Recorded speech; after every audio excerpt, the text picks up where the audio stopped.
חדש, וברננה נעלה ייבנה המקדש.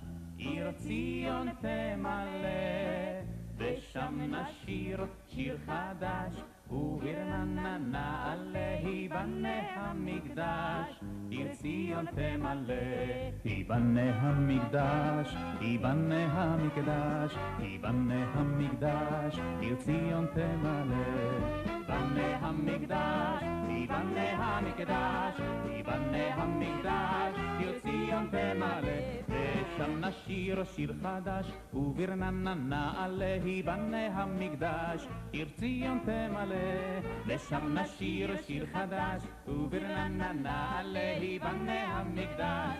עיר ציון תמלא, ייבנה, ייבנה, ייבנה, ייבנה, ייבנה המקדש. ייבנה, ייבנה, ייבנה המקדש. ייבנה המקדש, ייבנה המקדש, ייבנה המקדש. עיר ציון תמלא, ייבנה המקדש, ייבנה המקדש, ייבנה המקדש. עיר ציון תמלא, ושם נשיר שיר חדש, וברננה נעלה ייבנה המקדש.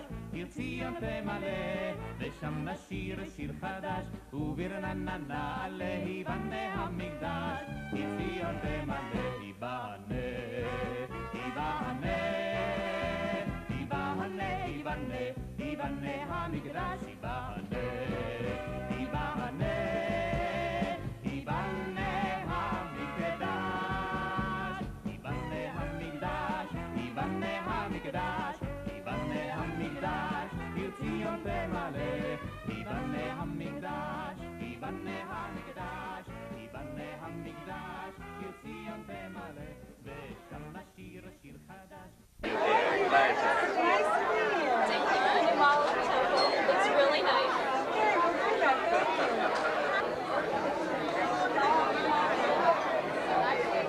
There and see that table there.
Sounds beautiful.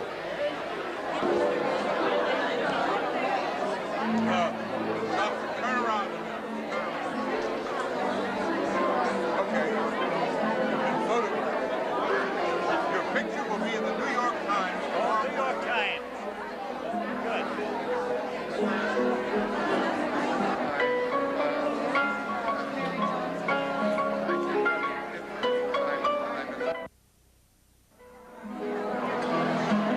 where's Sid?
very dynamic program.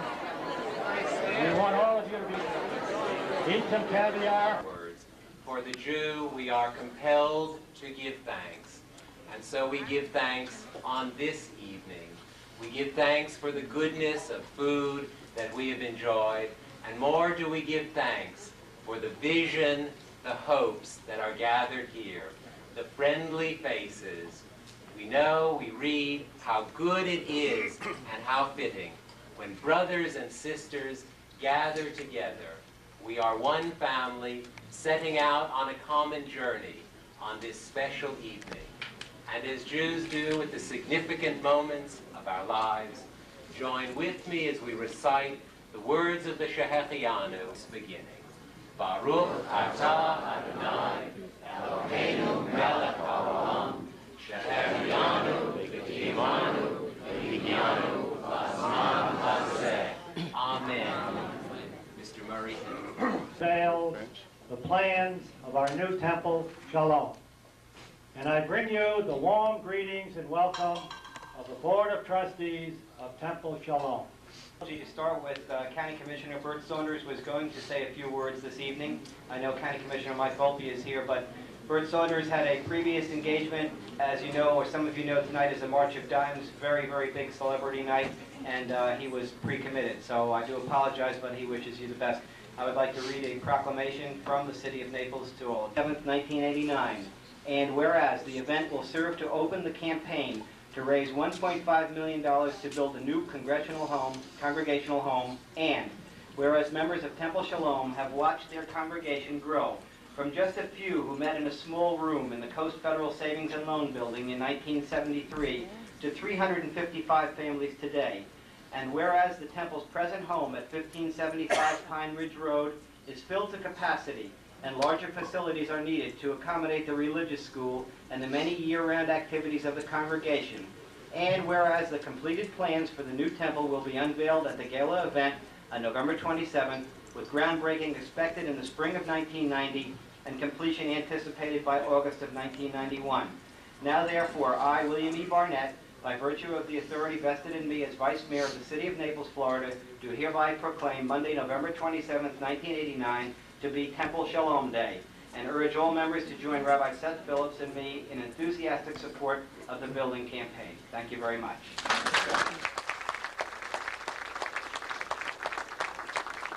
you very much, Bill. My pleasure to introduce now the President of Temple Shalom, Bob Copeland.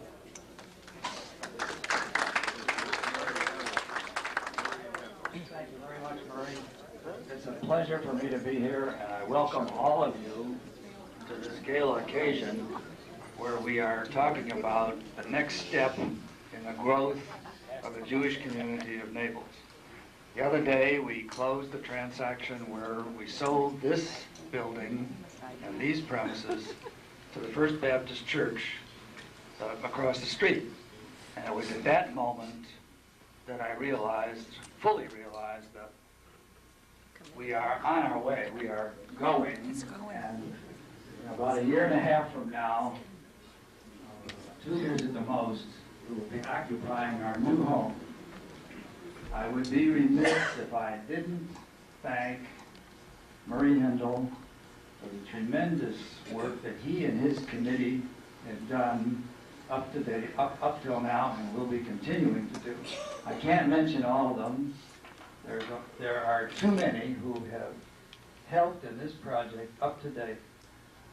I am so thrilled at the attitude and the helpfulness of the members of this congregation so far in the getting together and working toward the establishment of this marvelous new building.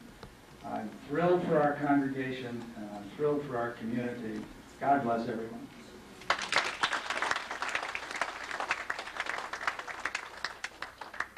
This program will not take too long, so please don't get nervous.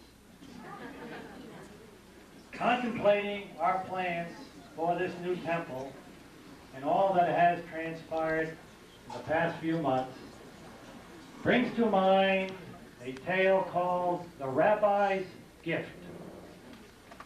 A monastery had fallen on bad times. and just 5 older monks remained among the decaying rooms. The abbot went to his friend the rabbi, and he said, "Rabbi, I need some advice in order to save the monastery." The rabbi said, "I cannot give you any advice. The only thing I can say to you is that the Messiah is one of you." The abbot returned to the monastery, and he told the monks that the rabbi had no advice other than to say that the Messiah is one of us. And he said he didn't know really what that meant. The monks pondered the rabbi's words and wondered if possibly one of them was the Messiah. As they contemplated in this manner, the monks began to treat each other with extraordinary respect. And this wonderful aura began to permeate the whole monastery. And visitors came, and some people even asked if they could join the monastery. Within a short period, the monastery became a thriving place, a center of light and spirituality, thanks to the rabbi's gift. In the past few months, I have felt the renewed aura of respect as we have come to pray as well as work to build a new temple. I have thought not just one of us is the Messiah, but perhaps all of us have a bit of the Messiah in us. Was there a little bit of the Messiah in the people of the Baptist Church who wanted to buy our property?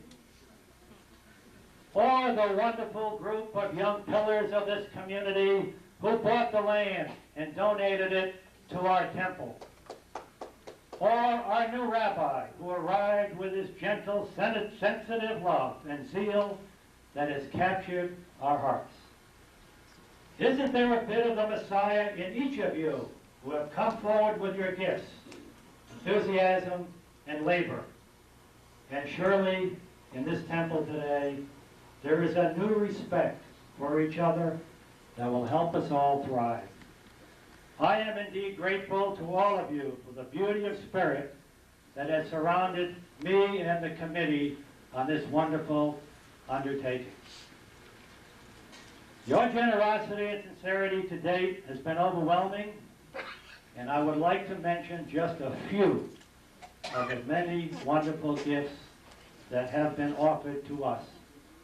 Bear in mind, our campaign starts tomorrow, but we have had some wonderful gifts, and I hope no one gets insulted if I don't mention your wonderful gift, but I have to mention 2 or 3. The Sisterhood of Temple Shalom and the Men's Club of Temple Shalom have started our campaign off with a gift of $75,000.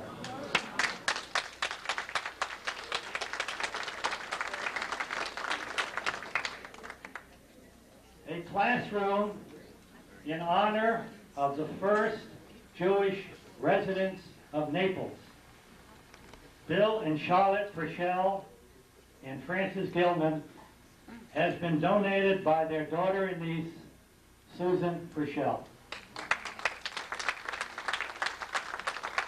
I think that's a wonderful, wonderful thought. The oldest Jewish residents of Naples will be honored with a classroom. And the only other thing, gift I will mention, is our friends from Canada, the Kickoffs and the Hertzmans, in honor and a tribute to the people of Canada, have also donated a classroom.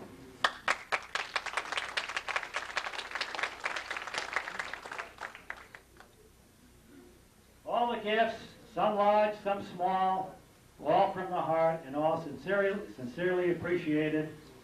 In order for our campaign to be successful, we need everyone to give whatever you can.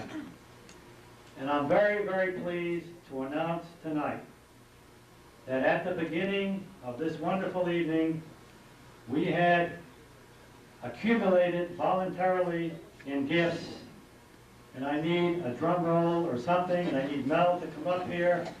We're going to unveil our fantastic thermometer. Ladies and gentlemen, as of this morning, before this evening started, we have accumulated over $600,000.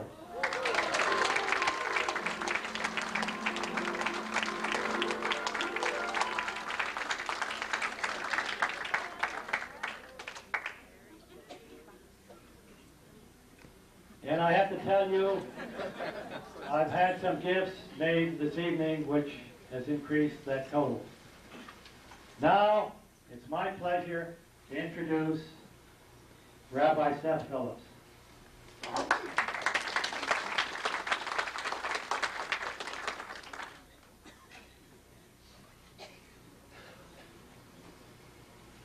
If only someone would put out some chairs, we could have yontif services. But the answer is we can't put out chairs now, for such is the growth in our congregation that we no longer have room to accommodate all the members of our congregation.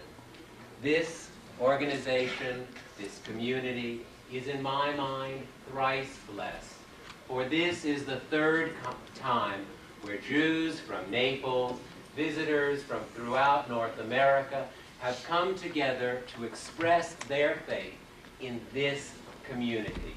To say that this is more than just a stop along the way, more than just a convenient place to buy suntan lotion or to escape the northern winter, but Naples is home. And showing that this was home, first this part of the shul, the temple was built, then next door, and with your help and with God's help, over the next 2 years, our new home. Thrice blessed is this community, and filled with vision and with vigor. We start our campaign on this night with a party. Yes, with a party. It's not only Gerd Apple's special birthday, but for each of us, a proof that we are here, we are alive, and we are growing ever younger as we work together as a people. Each of us will do what is right for our people here in Naples, our responsibilities throughout the Jewish world. We will do what is right because we want to. Now I'm reminded, with Murray's dramatic showing of the thermometer, I'm reminded of a story that a rabbi received. A Mrs. Kahana rang and said, "Rabbi, Rabbi, you know my husband with the weak heart. Rabbi, I've just found out that he's won the Florida lottery. He's won $10 million. And I don't dare tell him that news directly, lest, God forbid, something happens. Rabbi, come over and you talk with him and break the news sort of gently to him." So the rabbi, being a good rabbi, came over and he schmoozed with Mr. Kahana, and they talked about life and the importance of life and the next generation and our duty to support the youth and the aged and the community in all of its ways. And the rabbi's gradually working his way around to the subject, and he says, "So tell me, Mr. Kahana, if you won the lottery, what would you do with it?" And Mr. Kahana said, "I'd give it all to the shul." The rabbi had a heart.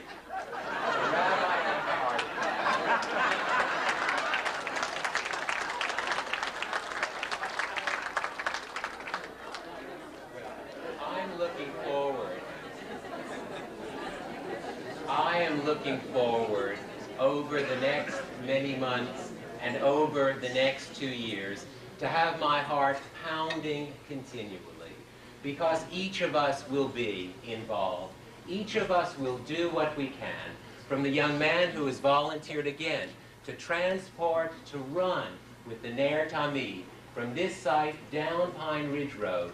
Each of us will do what we know is right, because we are, as the banner says, we are keeping the faith not just with our children, and if the banner were a little bit larger, it would say, have our parents and grandparents taught us community, and we are coming of age in this community, in this city, and so we will build together, from those who will move the earth to those, such as our architect, who have come up with the plans, the designs. We will bring the glory of God to our sanctuary, and to our city. A proud reminder that we are here. We will take our place, we will do, we will give. We will give back to the city of Naples and this Collier County the goodness that has been given to us, that we have been allowed to find. Now, of all the wonders of Collier County, of all the beautiful things and special things that have lured us to this area, the climate, the beach, the clouds, the sand, the sea, of our precious natural resources, of our precious Collier County monuments, there is one so special in my mind.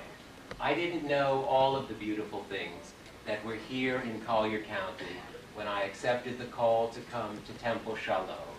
I didn't know then, but I knew so very shortly, because a name was mentioned, a concept, a monument, an example to me and to us all. I'll stop speaking elliptically and speak in a more straightforward manner. Throughout my rabbinic career, it has been my special privilege and pleasure and good fortune to have a senior colleague who could be to me a father and a teacher, who could be to me a rabbi. And when I speak of Collier County's precious treasures, I speak of the one that is here at Temple Shalom, sitting on the bimah with me. Of course, I speak about Rabbi Shusterman. He has been, yes,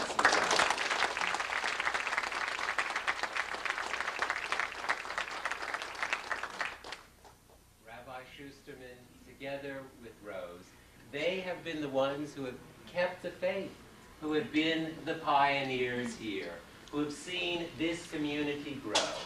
The transition from Baltimore to Naples nearly 13 years ago, and this coming autumn we will celebrate the Shusterman's 13th anniversary with us in Naples, and what a special bar and bat mitzvah that will be.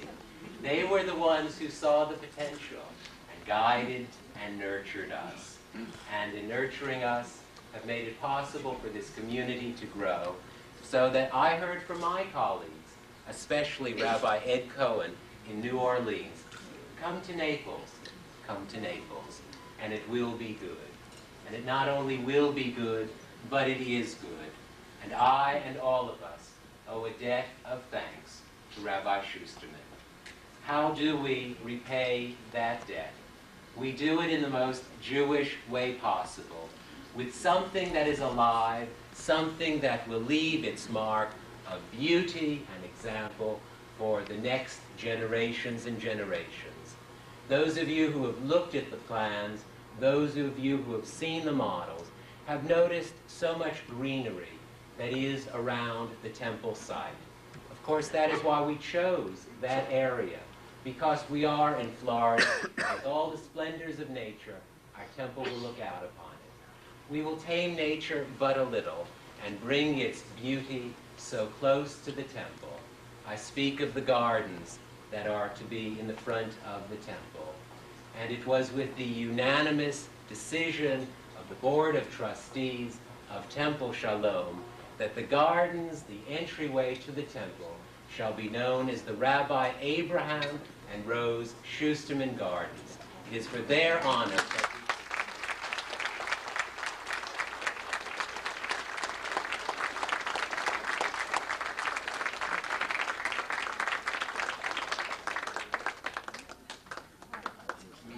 Lador, from generation to generation, wisdom and dignity, beauty are ours.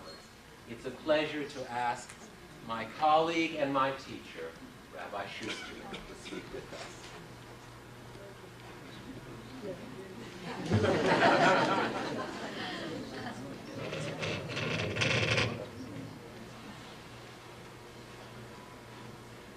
I offered Rose the opportunity to speak first.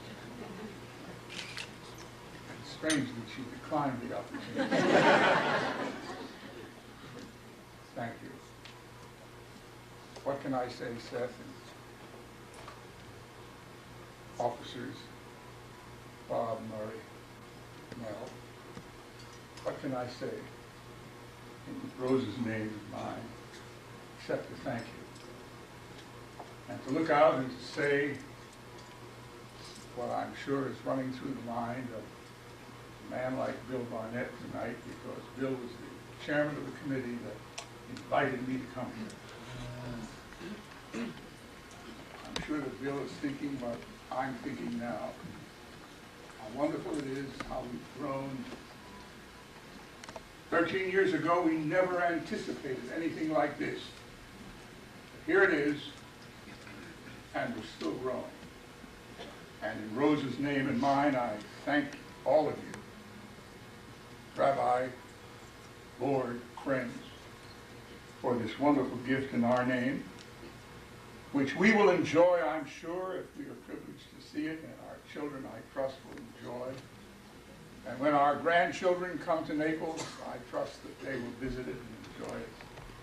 But above all else, I hope that your children, your grandchildren, will see these gardens and think of us, and think of you, and think of this wonderful sacred call of which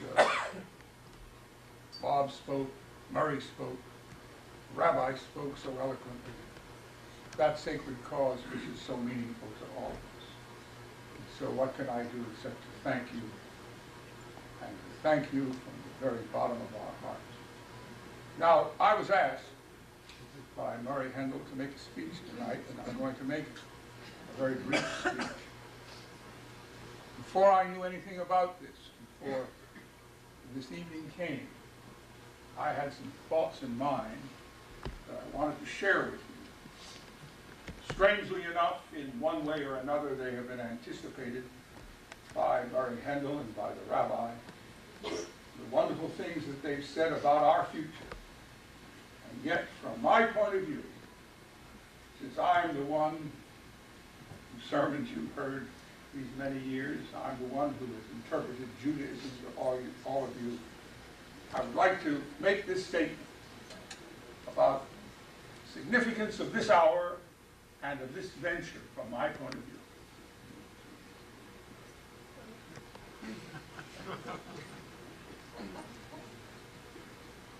Toward the end of the play Julius Caesar, Shakespeare has Brutus say to Cassius, "There is a tide in the affairs of men, which taken at the flood leads on to fortune." And you and I are in the midst of that tide. There's no denying it. That tide is sweeping us along. And it would be not only disastrous, it would be suicidal to deny it. Now, I interpret that in terms that I've mentioned to you on a number of occasions, in sermons that I delivered from this pulpit, in just this way, that in my last conversation with a beloved colleague of mine, the last conversation that I had with Rabbi Morris Lieberman of Baltimore, who went to high school with me in Dayton, who went to college with me in Cincinnati, who was rabbi of the temple up the street from mine for more than 30 years. My beloved colleague and friend, who incidentally was also Rose's rabbi. In the last conversation that I had with him before his death, he spoke about our boyhood and about our manhood. We were then men about 60, 61.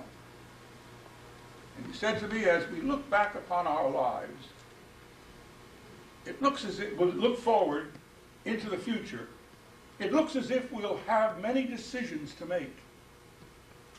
But as we look back, he said, we know that God made many of the decisions for us. He said, God opened doors for us, and God closed doors in our faces, so that what we thought was an opportunity became a closed door.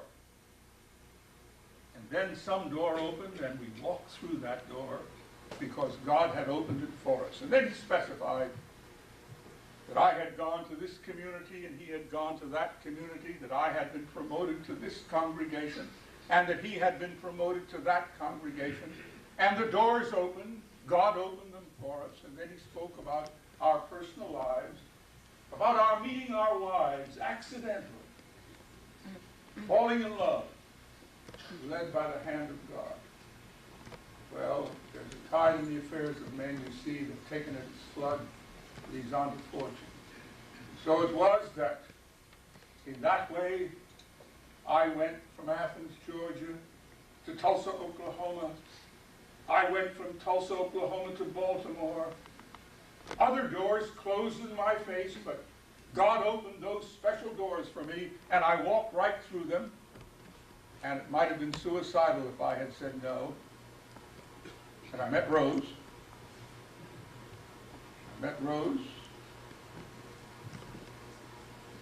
And Rose and I were driving up the trail on her birthday in March of 1977. And we saw a sign that said, the Jewish Community Center, 3/4 of a mile east. And I said to Rose, if we had time, we were on our way to Sanibel, if we had time, I'd like to see what a Jewish community center looks like in Naples, Florida. We had never been here before. And Rose said, we have time. We're not doing Sanibel till 7 o'clock. And so she was driving, and she turned around, came down Pine Ridge Road. We entered this sanctuary, and we met Bibi Bender. I said to Bibi, who's your rabbi? She said, we have no rabbi. I said, what do you do for weddings and funerals? She said, oh, we get someone from Miami. And I said, well, here's my card. I live in Key Biscayne. I'm there for 6 months of the year. If you need someone, call me, because I'd like to spend a little time in this beautiful little city.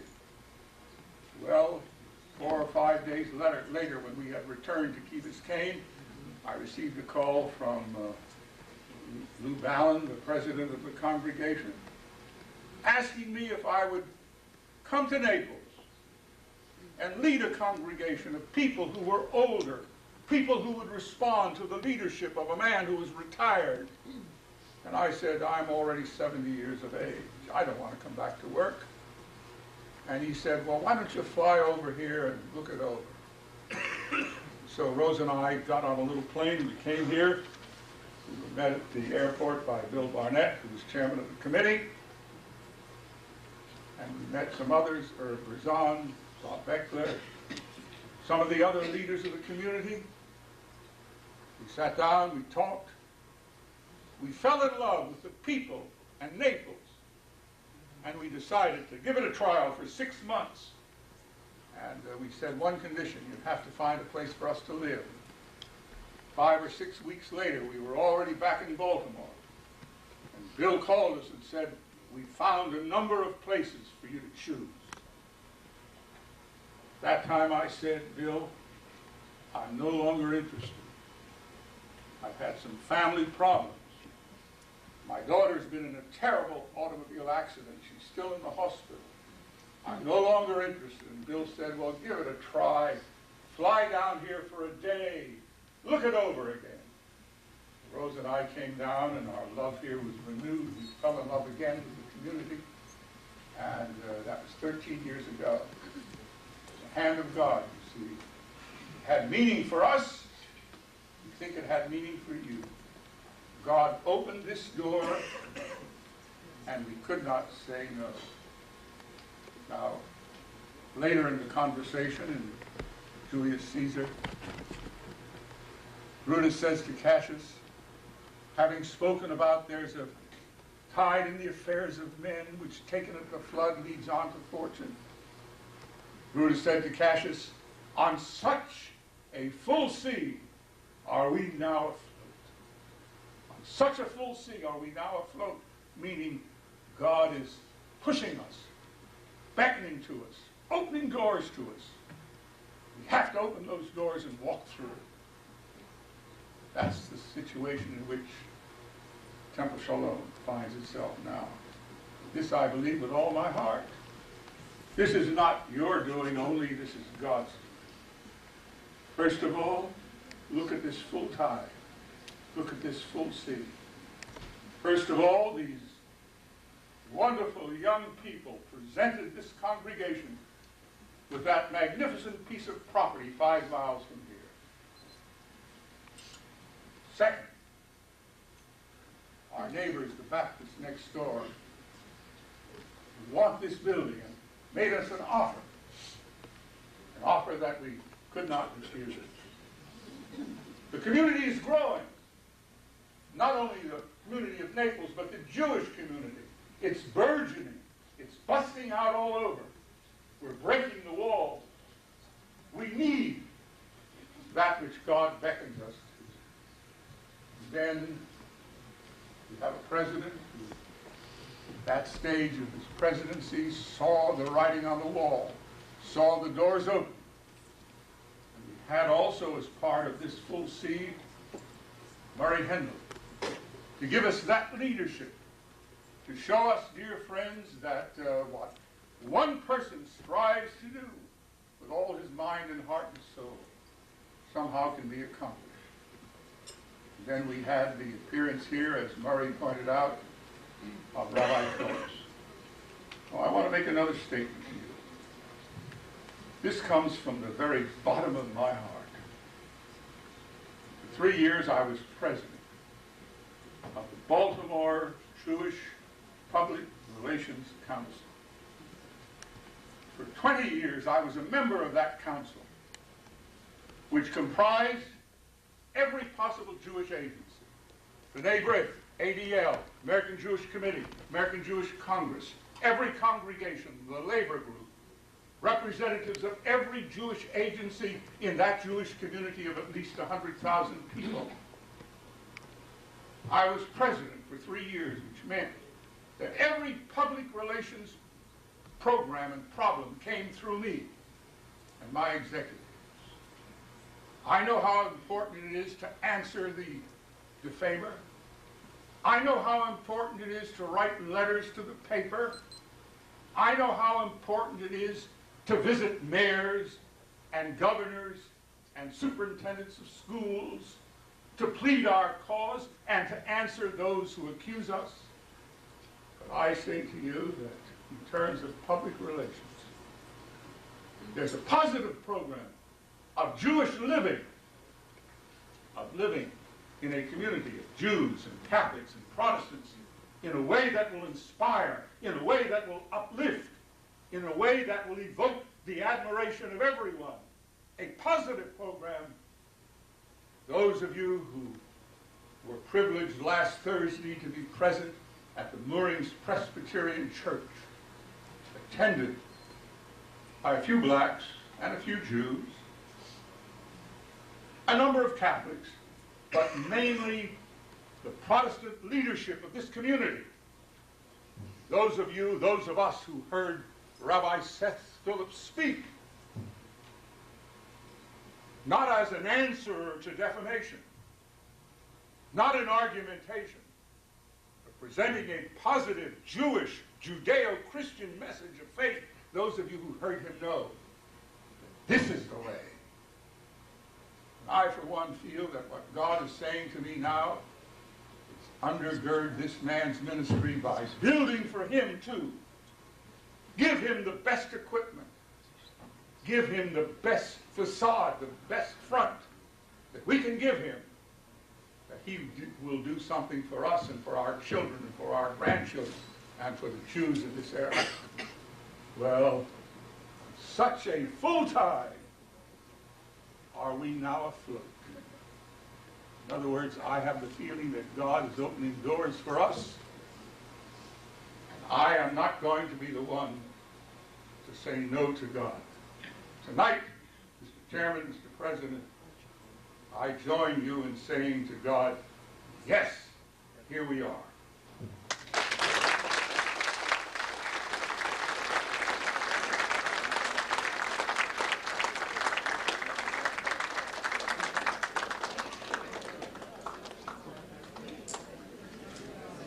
Our architect, Saul Fleischman, is standing over here. My co-chairman, Mel Rubenstein, Dean Stein, Stan Pilsner, Harold Cook, I, Shusterman again. They're all standing. It's just us. Yehino Amadanoy Elohino Olenu, Mase Yodenu Konono Olenu, Mase Yodenu Kononehu. May thy grace and favor, O Lord our God, be with us. Establish thou also upon us the work of our hands. Yea, the work of our hands, establish thou it. Amen.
You're taking a picture of it.